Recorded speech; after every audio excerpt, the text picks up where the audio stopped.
What's up, LC heads? Let's talk about Lily Ass White Maiden Theria. Here she is, walking out of the chapel, right?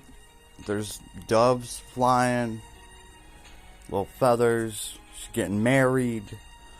She's got the dress. Actually, the funny thing about this is she's not getting married. This is I would call it a suicide dress. Right? This is her being offered up as a sacrifice.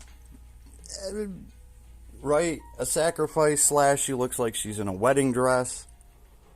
I guess if I was some kind of terrible demon monster and people were offering up virgin sacrifices for me, yeah, I'd be like, yeah, dress him up. Get him in some kind of, some kind of wedding dress looking thing. Okay, cool. So this is her. She has been added to Last Cloudia. She is a Heroes of Destiny hero. So another shift form of Theria. A lot of people I could see being really excited about this hero because, like, Theria is just known for that crazy-ass revive game. Good support. So, what is Theria repping now? Well, she took this form to save another maiden because she clearly knows what it's like to go through being sacrificed to some kind of evil god or something. So she's like, no, I'm going to save this girl and I'm going to take her spot and then I'm going to fight the monster. So yeah, that's what I've managed to gather so far. That's how they're putting this together. Pretty cool, right? We get, a map to explore. We get to play through this little event. So what's Theria like actually bringing to the table? Well, she is not a healer support anymore. This is Theria going on the offensive. Just kind of from the way that I'm looking at it. She is Theria though, so she's going to be still bringing hella support specifically to one hero. That's why I kind of was making all the wedding dress jokes, because one of her traits here, I would argue probably the main reason to have Theria, is soul engagement. Yes, those are engagement rings, hence the wedding dress trash talk. Let's get right into it. Battle start, give the unit and the ally with the highest strength, Cal, the engagement ring buff. Okay, when there are multiple Lily ass white maiden Therias in your party, this buff can only be given to one pair of units. I wonder how they do that. Well, one pair, so I guess they're saying that all of the Lily white ass maiden Therias are going to have the soul engagement buff, but only one other hero is going to have it, the one with the highest strength, right? So if there's two Therias in a party, two Lily ass white maiden Therias in a party, they're not going to buff two other characters. It's like there's going to be multiple Therias engaged to the one hero that has the highest strength. It's kind of how I'm looking at it, right? But what is this beautiful buff, might you ask? What do we have here? Given to one pair of units. Skill and magic damage plus 10% to 30%. And damage cap 1,000 to 10,000 for units with the engagement ring buff based on their closeness to each other. This is kind of the part that's going to throw people for a loop, right? Based on how close to each other they are. Boost effect based on how close units are. The buff lasts until one unit is incapacitated, blah, blah, blah, blah, blah. The whole part that gets me is how close they are to each other.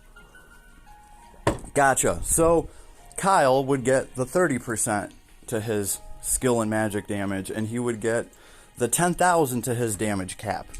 And, I don't know, Zekas would probably get the same 30% and the 10,000, but probably put her into a party with DeGrogue, and DeGrogue's only going to be getting that 10%, because Theria is going to be like, we ain't really engaged, this is just like a one-night fling type thing, so here, You can have 10% bitch and maybe like 1,000 damage cap, but you're buying breakfast in the morning. I don't know. I don't know. How do we know which characters are so close to which and what? I have a feeling too that this buff is going to come up on the character. Like, cool, you got the soul engagement, but it's not going to tell you what percentage you're getting. So I figure probably most good characters, good air quotations, are gonna get 20% or something like that. Dark, evil, bad guy characters are only gonna get the 10%, and people directly linked to Theria, like Zekus and everybody in the party, they're gonna be getting 30%. I would hope it's something simple that they have built out like that, or else, I mean, there's just gonna be a hell of a lot of fact checking just on this buff alone and how it affects other heroes. So what does this say about Theria, though, right? We actually look at her abilities. What's she bringing to the team? Can she still off-heal a little bit? Well, she can with her special. She can with her special. Gone are the days of an S2 that actually drops a heal on everybody. That saves you MP, right? Instead now, we have an S1 that pushes people away, medium area light combo attack around. The unit pushes away enemies. So that's good against physical attackers that you can push around because you're going to be getting them away from you, and that's going to be cutting into their attack animations. So then we have Bouquet Spike, target medium area, mid-range light combo attack. So that's it. The S2 is just getting swapped out for some damage. And then we have the S3. It's kind of where it starts getting interesting for her. The Sacred Shower. Oh, the Sacred Shower. Okay. I mean, I guess when they're dressed all in white in a wedding dress, it's a Sacred Shower now. Okay. Target medium area long range light combo attack. Give all allies strength, intelligence, plus 20% buff. Okay, so she's got a little bit of buffing built in here, right? You're going to throw that S3. You're going to do some damage. It is a light combo attack. And give all allies strength and intelligence plus 20. So, before you do any crazy ass shit, you're going to want to throw an S3. Give everybody their strength and intelligence buff, right? And then you're going to switch over to your hero that has the highest attack and is doing the damn thing. Here's what's kind of interesting. First and foremost, she's going to be trying to give her soul engagement buff to a unit that is elemental. The reason I say this is because her special ability gives all allies damage cap plus 4,000 buff when hitting an attribute weakness. So if you are a Virgil and you don't hit an attribute weakness at all because you're doing neutral damage, you will not be getting damage cap 4,000 because you're not hitting an attribute weakness. Gradually restores hit points though. There's her little bit of healing. It's like she retains some of her support in her S3 and her special. How often is she going to get her special? How quickly does it charge? These are all things I'd love to know as well. But I did not pull this hero, and I'm not going to go crazy over it either. I've just always had shit luck with Theria. I got better luck in real life with blondes, to be perfectly honest with you. And you know what? I'll keep it that way, damn it. Theria's just the little snow bunny and fleece that got away, damn it. Still have her little black dress from her other form, her old Christmas form. You know, it's what I wear to all the Hanukkah parties. It's about the only damn thing I could ever do with Theria's little black dress. So, not too worried about getting her. She does seem very cool because, well, depending on how much support she gives, how good is that healing from her special, how often does she get that special, right? I don't really care about her S1 and her S2 doing any sort of real damage. It would have been cool to have some kind of elemental break, some kind of weaken ability attached to one of them or something. her magic, that's really the creme de creme. That's what she's getting for losing her healing and some of her support, right? Because Theria is also shielding everybody from different elements of damage by throwing walls up, if I do recall correctly, right? And she had the revive game. If I'm getting some of that mixed up, I'm sure somebody will correct me. I've been running a Ruto healer in this game, so don't have Theria all built out like that. But I think as soon as we go over here to her skills, we can kind of see what they've been swapping her out for. So instead of all the healing and the cures, we now have Galaxy, Holy Nova, Starverse, and we now have Eternal Saber. Eternal Saber looks pretty damn dope, 72 MP, powerful, small area light attack, but it's powerful. Seems like that would be good against like a big nasty boss. And we have Holy Wall 2. Dark damage to all allies, minus 35%. She did keep one of her walls, right? She's light element, so let's give her that super Holy Wall 2. Hey, that's nice to have. 35% less dark damage to your whole team. That's cool. At least she kept something there. So where does this leave her as far as being like a healer and support? I mean, dropping her special and getting some sort of healing over time effect, probably not gonna really be enough, right? So clearly they know you're gonna spend some SC on some sort of healing ability. It's gonna be an AoE heal, and it's going to give everybody some SCT. I think they did the right thing there by just leaving that open. If they're not gonna already give her an ability like that for free, then I mean, most people I think are going to take something like Glass Record. I hope I'm saying the right one, where everybody gets like a medium heal, but they also get 25% to your SCT.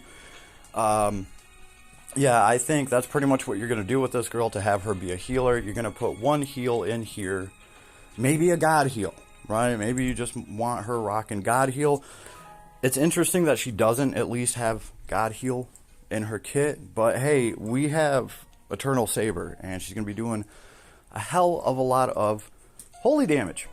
So I don't think her kit's that important besides throwing that S3, right? Getting everybody their stat buffs. And this is what I think makes her cool, is after you throw her S3, you go into your menu, you hit Eternal Saber, and she starts casting her Eternal Saber spell. And while she's casting that, you switch over to another character and you actually start doing damage with the awesome engagement buff that you have. That spell will take a little while to cast, and once the spell is cast, you can switch back over to her and drop another spell, and then get back over to your main damage dealing character. I think she's going to play very well. And what do we have here? Convergence. When taking lethal damage from an enemy, spend 2% of the damage as MP to survive with 1 hit point. That's interesting. Not as good as like some of the auto potion stuff. Heavenly Veil, continuous recast and regeneration effects. Those are nice. We got minus 10% to physical damage, minus 10% to magical damage taken. These are the transcend abilities. But what's really cool about her is not only ultimate casting, which we're familiar with, but now we have ultimate casting enhanced. I kind of wish they would have just called it ultimate casting. The ultimate form of ultimate casting. Boost the damage cap. Boost damage cap boost effects from the skill ultimate casting by 20,000. So you're getting 60,000 damage cap and minus 25% to mind when dealing damage. Non-stacking magic uses 150% more MP, and casting speed bonuses are halved. Casting speed capped 40%. So her magic's gonna hit hard AF. It's not stacking. It's also going to take a second to cast, right? And that's why I think she kind of works, because you drop the S3, you give everyone their buff, you tell her to start casting a spell, and then you just leave her alone and you go back to whatever hero has the engagement buff. they're getting hella bonus just from her being there. And maybe even the other character in your party is bringing some kind of charisma and shit. And then when she's done casting, you just switch back over to her, tell her to cast another spell. Yeah, I really don't care about her S1 and S2 that much, unless there's something really that amazing about it. I don't know, maybe I don't know, because I don't have the hero to run. So, she looks very cool, very promising, and a little bit less support, a lot more damage. Very cool hero. Like, this threw me for a loop. I didn't expect them to build this hero like this. So, she's in the game. It's interesting. We will have chances to get her along the way. She is a Heroes of Descendant hero. Folks, hold out for the collabs. Hold out for the truly limited things. Hold out for that. That's the best advice I can give to y'all. And that's what I'm going to be doing my damn self. And I will see you all on the flip side. Later, everybody. Have an awesome day.